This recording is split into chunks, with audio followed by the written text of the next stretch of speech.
You might still be muted. Yeah, here, let me unmute you. Yeah. There you go. You're good. Sorry about that.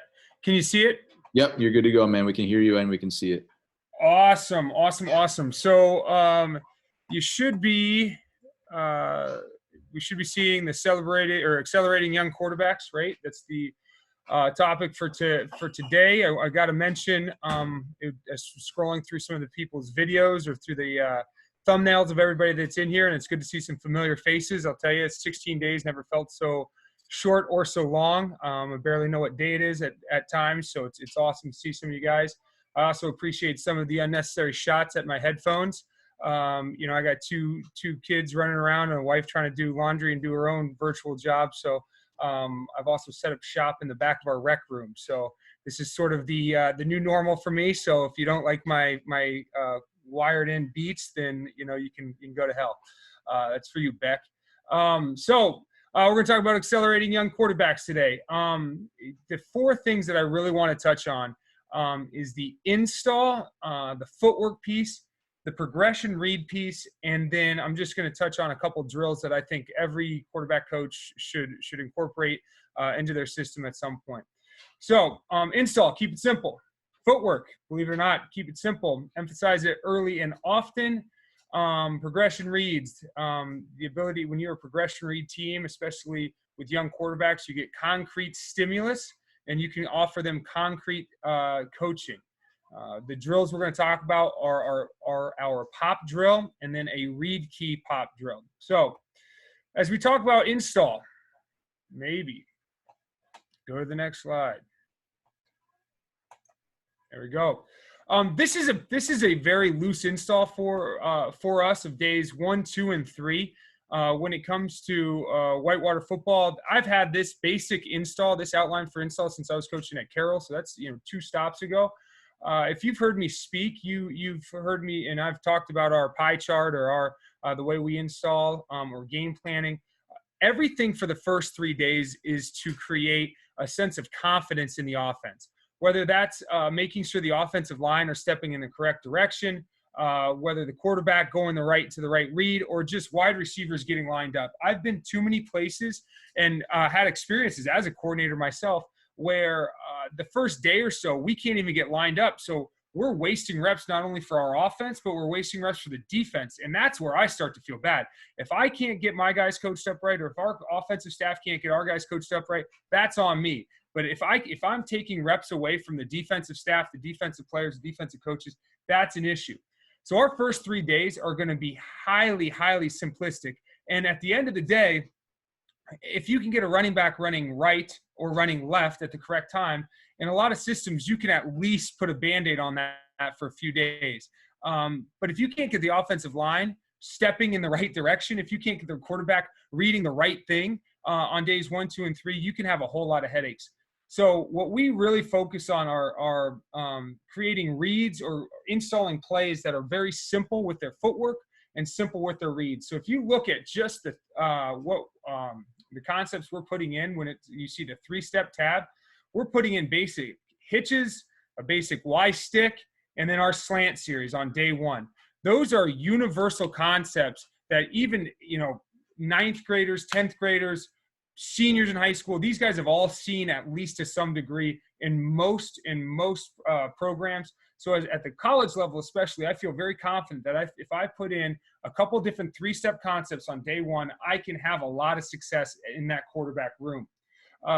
You see that day 2, we start to go on to some play action routes or maybe some hitch naked. Well, hitch naked is a glorified rollout. You have open window, closed window to the boundary, and then you're reading some type of strong side flood to the field. These are things that all quarterbacks have done.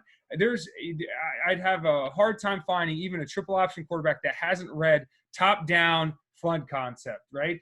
Coach Ambrose talked about earlier, his sail concept, high to low, or somebody that hasn't read curl flat. And if you do come across a quarterback that has no idea what you're talking about, at the very least, as he goes to take that snap, you can say, read that idiot that's standing out in the flat. And if he goes with the arrow, throw the curl. If he sits under the curl, throw the arrow, right? So we try to keep it very simple for our quarterbacks early on. That continues on day 3. And then traditionally, our 4th day install is going to be a full-on review day. So hypothetically, a young quarterback is going to have 3 really simple days of install in the pass game, coupled with a review day. So he's going to gain a lot of confidence. He's going to feel a lot of success, and he's not going to be swimming. Now, you get to days 5, 6, 7, 8, 9, whatever it may be, throw that kid a flotation device, because you got to at least get an install in, right? So we try to keep it simple with our install to accelerate young quarterbacks. Footwork. And when I say footwork, I'm talking run and pass. Limit your drops. Ask yourself how many drops are necessary. This is something that I've really started to look at. The number of overage we have in our play call on our game plan sheet, the number of overage we go into camp with. I also look at the number of the amount of overage we have in our drops. Asking a quarterback to do 10, 12, 15 different drops. If you are throwing the ball 80 times, hey, maybe you can get away with that. But if you're trying to stay 50-50 to in any sense of that idea, or in that structure where you're trying to say 50-50 run pass, you're also going to have a lot of different meshes that you have to teach this young quarterback. So if he has to know inside zone, wide zone, horn, speed option, veer, whatever it may be, the footwork for all of those plays, couple that with 12 different drops, you're not setting that young quarterback up for success. So you want to make sure that your footwork, run and pass, is as simple as possible so that these kids can have a lot of success.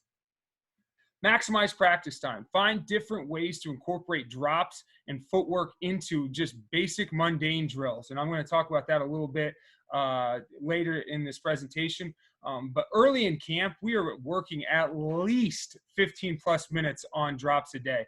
And it's usually closer to 25. Now I'm talking, and when I say drops, I shouldn't say drops, on footwork a day. Now it's probably 7 to 10 minutes of mesh with the running backs. That's going to be a full-on 5 to 7 minute drop period where we're working through all of our drops.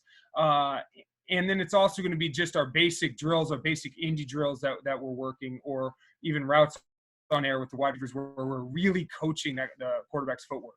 The big key is the muscle memory of the drop or of your feet in your mesh.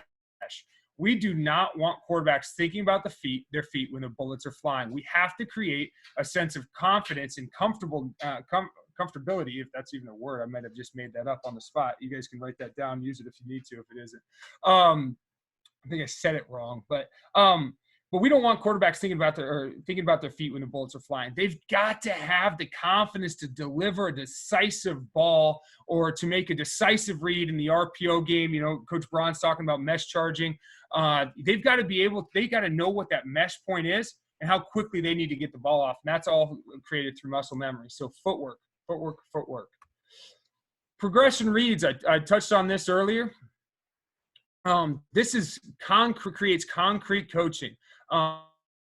If you can tell a quarterback that his first read is his X, his second read is his H, his third read is his Y, his fourth read is his Z, or however you want to install it, you can really see faults with eye or foot, and there's one too many T's there if you guys can't see.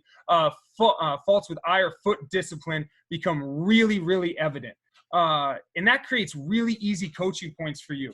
We're going to talk about Y cross here in a few minutes, and if you're always saying that the quarterback's going to read the go or the post on the front side, and that's his first read, and he's coming down to the flat, well, that's really clear on film, whether it's the wide or the tight. Is that quarterback's eye setting high to low to the flat and then back across, or is he just full scanning, go, snake or drag, whatever you want to call it, to the backside, in cut, whatever you guys put on the backside? Those are easy indicators for you as a coach, and those are easily fixed for the quarterback. Coverage recognition. Obviously, we want coverage recognition. We want to be able to see safety roll. We want to see safety spin. We want to see where the corners are. We want quarterbacks to understand that a squat corner probably means some type of cover 2 to that side, right? We want that. That's great. But if you're trying to get a 17-year-old ready to play, or an 18-year-old ready to play college football, if you're trying to get a 16 or 15-year-old ready to play high school football, if you can stay away from coverage recognition until they have a better grasp of what your offense is, you can accelerate that quarterback's growth exponentially. Where, again, going back to the progression read, concrete coaching, easy corrections, and you can come back to coverage recognition. I'll tell you what, like, this is going to be the start of my 3rd year at Whitewater. We talk about coverage cues. We talk about coverage recognition. It's a big part of our discussion in meetings, but that's not what I hang my hat on. We are diving into that more and more now because we should have a quarterback that's has a decent amount of game experience returning. But I've had 3 first-year starters in 2 seasons. So trying to get them feeling good about what the offense is, the basics of the offense, and teaching that progression before really getting to the nuts and bolts of what Palms coverage truly is, or what cover 3 match truly is. That's really been helpful to see their progress. So the drill I wanted to talk about, UWW quarterback pop. So what it works, this drill is going to work footwork. It's going to work your read progression. It's going to work your timing. It's going to work pocket presence, and it's going to work off schedule throws. This is one of my this drill gets installed the first day of camp. We do it basically every day. It's sort of that, it works everything that we need to work on an individual with quarterbacks. So right here, the drill, let's say that we have Y cross, right? And this is how we read Y cross. We have the deep route to the X is our first read, the flat route, whatever it may be, to the H is our second read, the Y is our third read, and the Z on the backside is our 4th read, right? This is a really, really common concept. I'm sure everybody has a little bit of knowledge behind it. And there are some really easy read key or coverage recognition identifiers that you can, or indicators that you can really expedite the quarterback's read process if he feels comfortable with the progression. So what we do with this drill is these quarterbacks, the guys that are by the numbers, those are the dummy quarterbacks. Those are the guys that are acting as wide receivers. And they go out. They don't run their route. They go out to the landmark of where the quarterback would be reading or would be throwing. So that quarterback by the first progression, he's at 25. Quarterback at second, he's somewhere in the flat. Quarterback running the cross, he's at 17 over the football or on the hash. The quarterback at number 4, he's 20 yards downfield running a post or an in-cut, whatever you may call, right? So you remove that a little bit further. This is what the picture would look like to the live quarterback who's standing underneath center, right? So the coach's role, you're going to select which wide receiver, quote unquote, or quarterback will be flashing his hands. The wide receiver or quarterback cannot flash hands early in the live QB's progression. So what that means is that if I make number 3, the 3rd progression, if I'm saying, hey, you're flashing your hands, he can't flash his hands when the quarterback gets to the top of his drop.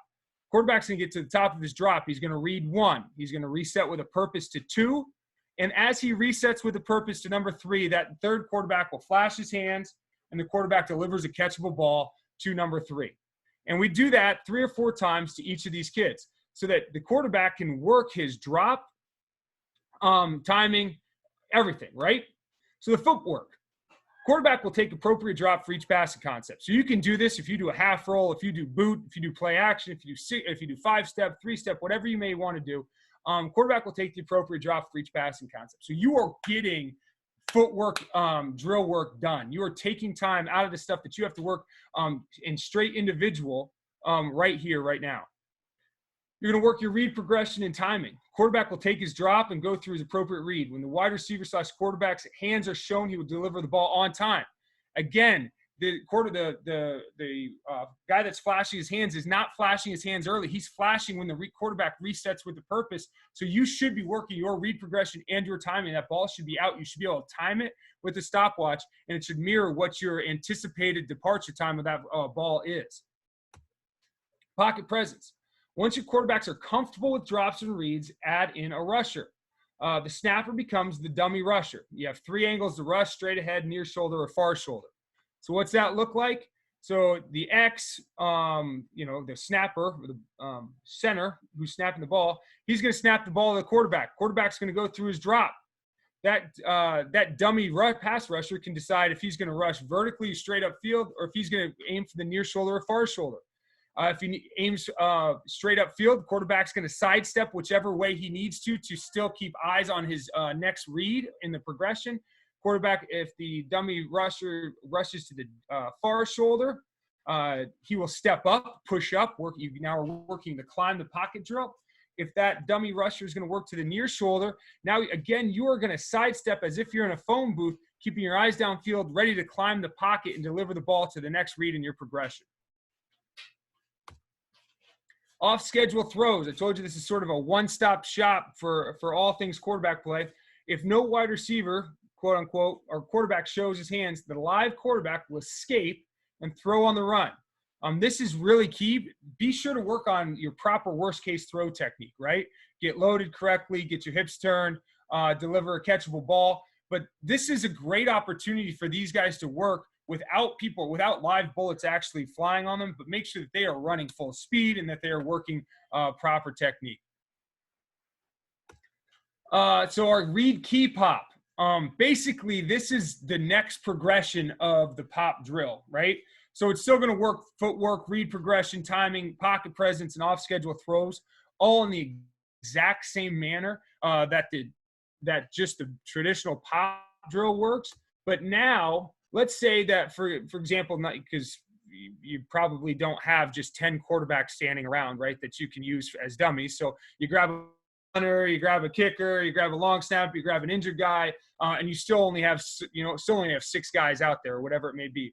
Let's say we eliminate the first read here. So you see that big X. We're eliminating the first read. And we put a dummy or a DB quarterback. That's where the DQB comes in. One in between reads 3 and 4, and one in between reads 2 and 3. And all those DB QBs are going to do is the quarterback hits the top of his drop, they're going to start to work to one of those read progressions, because that's going to be who's taking away said throw, right? The flat defender is going to take away either read 2 or 3, and that weak side safety or spin safety is going to take away either 3 or 4. And so now you're still going through your progressions, but you're starting to be able to key actual defenders. And that's just shown right there. Again, you remove the routes because these guys aren't running the routes. They're actually just out there. They're stagnant players, right? And the quarterback can deliver the ball. You can add a rusher. Again, you can create off-schedule throws by just telling nobody to flash their hands, whatever it may be.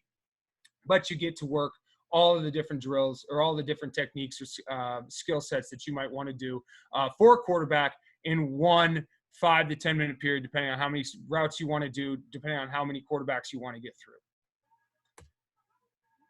And that is my presentation. That was 16 minutes, Coach Ambrose. I'm sorry. Perfect. So you got one question. Coach Morgan wants to know, how do you teach your QBs to keep their field of vision wide in order to see the receiver and the defenders instead of locking on? Yeah, well, there is a peripheral vision piece to playing quarterback. And if a guy's truly locking on to one guy, you either have to coach really hard or he just might not be the right guy to be playing quarterback for you. The big piece that I would say in this scenario, and the reason that I think progression reads are just so solid, or teaching a progression read to a young quarterback is just so solid, is because every time his feet reset, he should be moving on to the next target. So, for example, I don't know if people can see me, and I'm going to unshare this real quick. So can people see me or they see you, Drew? I can see you. Okay. For example, if I want to go through this progression, now my beats are going to freaking fall off, but I should be resetting as my eyes go. So if I'm reading the go route first, I'm here. As soon as I go to the flat, I should snap my eyes with the reset of my feet. And that's what I mean by reset with a purpose. Okay. And so then as soon as I want to go back to the Y cross, I'm resetting and my eyes are snapping. So at each reset, my eyes snap from player to player or from receiver to receiver. And that should help you, Coach Morgan, on trying to get him to not lock on to one receiver. Does that help answer that question? I hope it does. Sounds good to me, man. Here we go. Kevin Yarborough says Sam Delaney said he wants the ball more. Yeah, they all do. That's what wide receivers say. Sweet. All right, man. I appreciate it. Awesome. Hey, thanks, guys. I really appreciate you putting this on. I look forward to some of the chat later on. Yeah, absolutely.